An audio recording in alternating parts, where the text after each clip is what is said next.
Alright, so the website I just trashed in my last video, which I still don't like that much. Anyway, this is a redemption arc because now they have a way too early updated 53-man roster prediction for the Bengals following OTAs and prior to training camp. Alright, so let's just go through this and see which ones I agree and disagree with. So, starting off right away, quarterbacks. They think that we're going to keep Joe Burrow and keep Jake Browning. So, they think we'll keep two quarterbacks going into the season. Yeah, I think we'll kind of do what we did last season. We'll have, because, knock on wood, no issue through training camp, no issue through preseason.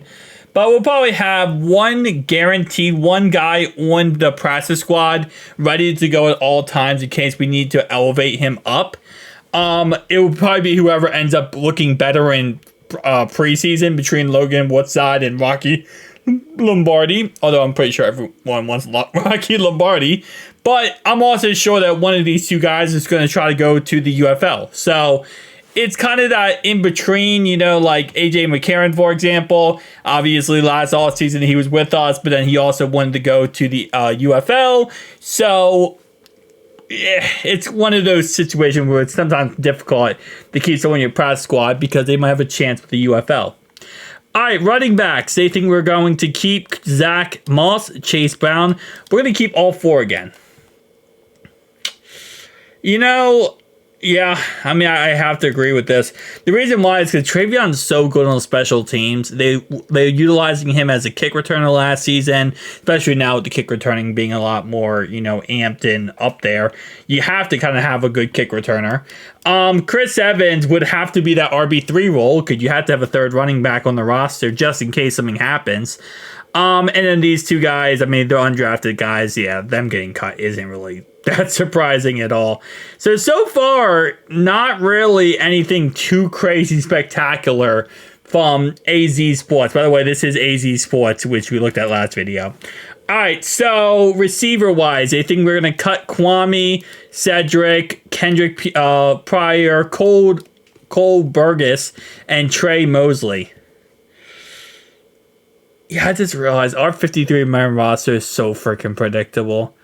Because it's like, I mean, for our offense, outside of the line though, the line can be a little bit tricky, but outside of for the offense, it's very predictable. It's like, hey, listen, we're gonna keep these receivers, which are very obvious going to be on the team, and these guys are going. The only running backs are the free agent running backs we picked up, undrafted guys, and then same thing with quarterbacks. All right, so going to tight ends. Ooh, okay. So they do think we're going to keep all five tight ends, excuse me. And we're going to cut Cam Grandy, which, yeah, undrafted guy. I agree with this just because the fact I think they're going to utilize Mike Gesicki in the slot, which is what he played a lot last season with the Patriots and he was very successful with. Drew Sample is going to be a fullback in the end for us, which leaves us with our three tight ends. So in theory, we're only going to have three tight ends. Move Drew Sample to fullback. Mike Gesicki is our slot receiver, pretty much a Tyler Boyd replacement. And then we're going to have Eric All, Tanner Hudson, and Tanner McLaughlin as our three starting tight ends, which works out pretty dang well in the end here. Offensive line. So they think we're going to cut Dante Smith, Trey Hill, Devin Cochran. Yeah, dang. I don't know. I just thought they were going to go. I mean, at the same time, thought they were going to go a little bit crazy with some of these, but there isn't really any crazy players to, really go at and say, oh, I can't believe you cut this guy, you cut that guy. I mean, Matt Lee making the roster isn't really surprising at all either. I think he could easily make the roster. Jackson Carman, it's very possible he doesn't make the roster. If someone else really looks good in training camp and really, studs out, I think Jackson Carman, there's a chance he does not make the roster. I think Matt Lee makes the roster over Jackson Carman in all honesty. But everybody else, yeah, they're going to make the roster. Defensive lineman. All right. So they do have us cutting Cedric Johnson, which I've said many times. I don't know if he'll make the roster in the end. it's one of those situations where, again, like I said with Jackson Carman, if Jackson Carman doesn't look good, although Jackson Carman, if we needed to, he is actually a pretty okay left tackle. So he sucks at the right side, but he's actually decent at the left side. So they might keep him around just for that said thing. Now, Cody Ford would utilize at left tackle last year when we had no Orlando Brown, and they didn't go toward Jackson Carman. But still, though, okay, Cedric Johnson, but yeah, so I think Jackson Carman's kind of on that fringe type thing, where it's like, if there's another guy who looks really good out of this list, then it's very possible we keep them, and then we cut Jackson Carman. But Cedric Johnson is the only guy I really care about in this list. And yeah, I could see him not make the roster. Shaka Haywood doesn't make the roster. He doesn't make the roster. And Devin Harper. Yeah, kind of just basic here. DJ Ivey's still in the IR, recovering from last year. Jalen Davis, Alan George, and Lance Robinson. And then obviously our 7th round draft pick, PJ and Michael Dowell doesn't make the roster. And then he has Brad Robbins getting cut, which I think 100% is very possible to happen. So, man, we need to pick up some free agents because our roster is so bland. I feel like our roster is so predictable. Yeah, I agree with everything here. I mean, I think it's pretty much no one's going to disagree. It's all it is really is just cut the guys who are undrafted. Undrafted free agents, you cut pretty much 90% of them.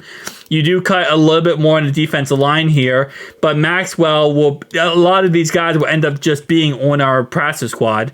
Jeff Gunner back on the practice squad. Jay made the roster last year. He'll probably get cut as well.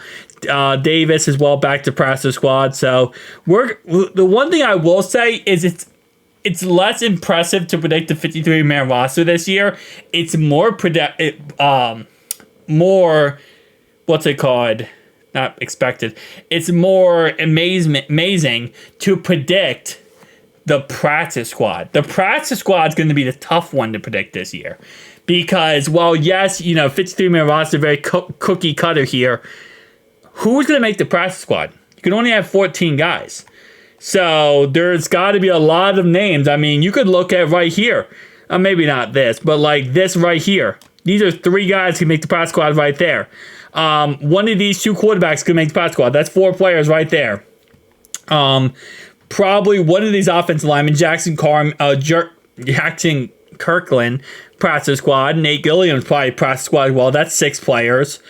Cedric probably makes practice squad. Jay does. That's 9 players right there.